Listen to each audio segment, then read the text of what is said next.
And I suppose like when you look at like the population of Antrim and a massive city like Belfast, for example, and obviously there was a lot of political tensions there for many a time. Like, but what do you kind of see as maybe one of the big reasons for the fact that Antrim maybe haven't quite been able to, I suppose, kick on from getting to an All Ireland final in '89, and I suppose even when you were saying there in 2010, 2011, like what do you kind of, in your opinion anyway, kind of boil that down to?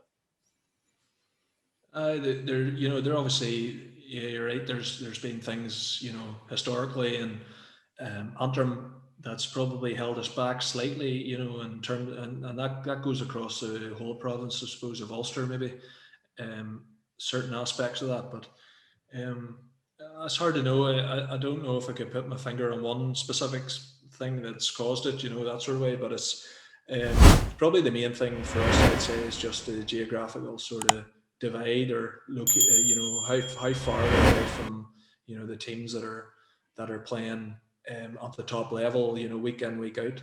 You look at, I suppose, the likes of, even just look at third level education and the Fitzgibbon Cup, and these players that are progressing through that competition are the players that are making up these county squads and the top club teams in the south at the minute. And I was lucky enough to play in the Fitzgibbon for Jordanstown at that stage whenever I was there, and I know a few of, I think we were, maybe there's another group of players, another group from Jordanstown played in the Fitzgibbon maybe around that time as well, maybe 2010, 2011. And it's not a coincidence that's probably stuff like that is maybe a big part to play, on players progressing and coming through the ranks, and making up these teams that are, at the top of their game. Like, look at the Limerick teams and Cork teams that are hurling well. Like, they're littered with these players. But no, definitely, I think, consistently playing that level of hurling, whether it's your club level, college or county level, I think that's one of the biggest reasons. And it's probably something that we always like.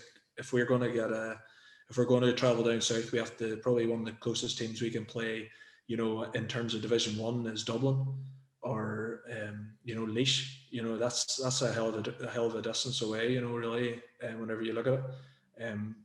But no, there's huge positives going on in Antrim at the minute. You only have to look at, there's the initiatives, the likes of the Gale Fast that's running, to improve participation in Belfast specifically. And um, yeah, there's huge work going on in Antrim, and the likes of, a lot of the committees are back, really, really driving hard and working hard, and supporting the county teams, not just the hurlers, the senior footballers, and camogie and ladies football. And there seems to be, like, the teams are all progressing and doing pretty well at the minute. I suppose keeping that going is going to be the next big step. So, but no, I think Antrim and Ulster generally is very, very in a good position at the minute, and they're sort of probably in a positive place. So Absolutely, yeah. Like, and I suppose you were kind of touching on it there a bit as well. Like with clubs like East Belfast being set up, of course, as well. Like, do you think that will help in promotion of the sport, and I suppose the increase in participation levels as well? yeah, no, like, seeing East Belfast and clubs like that, forming, only the past year or a couple of years is really, really good to see. And there's different teams in Belfast. I've seen, there's a Wolf Tones club in Belfast. I've started back again, and there's plenty of other clubs are working really, really hard off that you mightn't see, or maybe outside your bracket, or your bigger clubs that you maybe don't notice. But um, no, I think the likes of East Belfast starting, and starting, GA in that area of Belfast is really, really good to see, really important. And I think, if Belfast is going to keep progressing, and they need clubs like that, and they need, members and volunteers and players coming out of them places, and but that's definitely, they're doing really well there. So Mm. And I suppose looking at Casement Park as well, like, I mean, how important do you think that is as well for Antrim as well to get that built? Like, obviously it's been in the works for a while, and I'm sure the COVID situation has probably slowed it down quite a bit. But how important do you think that is as well? Because obviously it would be a massive pull as well for Antrim for not just hurlers but for footballers as well. Yeah, I'd say COVID definitely hasn't helped the situation with it starting, but it's no, it's I think everyone knows the situation with it and knows how important it is. It's going to be, I suppose whenever you're driving down the Falls Road, if you can look over and see a brand new stadium like that, state of the art, players, young ones are going to be able to, gives them something to aim towards and work towards. And it's going to be, it's a selling point in itself, having that as your key sort of place and for the GAA in Belfast and for Ulster as well.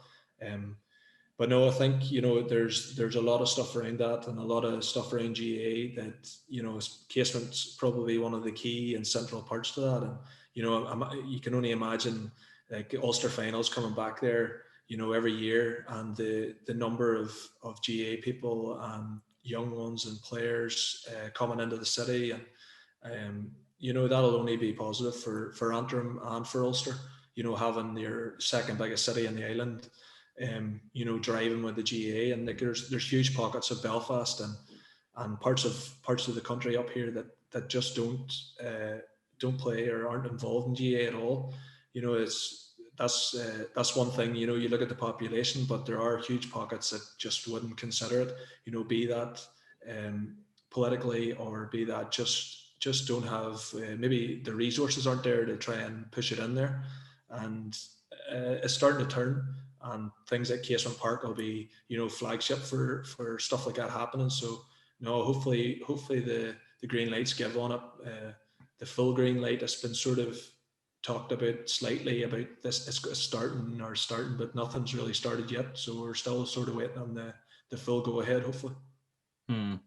Yeah, and I suppose like obviously like you could imagine obviously like if Antrim were playing Galway or something like that, and the Leinster Senior Hurling Championship, like in a game at Casement Park, like that would be, I suppose, huge for a county like Antrim and for the promotion of the sport, and I suppose for the city of Belfast as well. Like, and do you think as well, like with Casement Park, like if that gets built and everything else we were discussing as well, that maybe, Antrim can push on and build a sustained period of success somewhat and kind of kick on from there a bit more?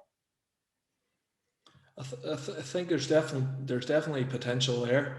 The Antrim supporters and people are so big into their sport in GAA. I think if the teams can keep going in the direction they're going, I think it's only a matter of time before the likes of the supporters really get behind the teams, and the GAA will just blow up in Belfast, and it'll really really drive and succeed. So I think the likes of Casement, where they're hoping is just a catalyst for that to sort of happen. So we'll see how it plays out. But you're definitely right. The likes of Galway coming up, or I think originally we were down to play Clare in our first Division 1 league game this year, and whether there's supporters there or not. But if imagine in a normal situation, there'd be thousands of people at that, there to see the likes of your Tony Kelly, likes of, and see the likes of the Antrim team that got promoted, won the Joe McDonagh, and haven't seen them yet. They'd be trying driving from all over the country, all across Ulster to really see it. So no, we'll see how it goes.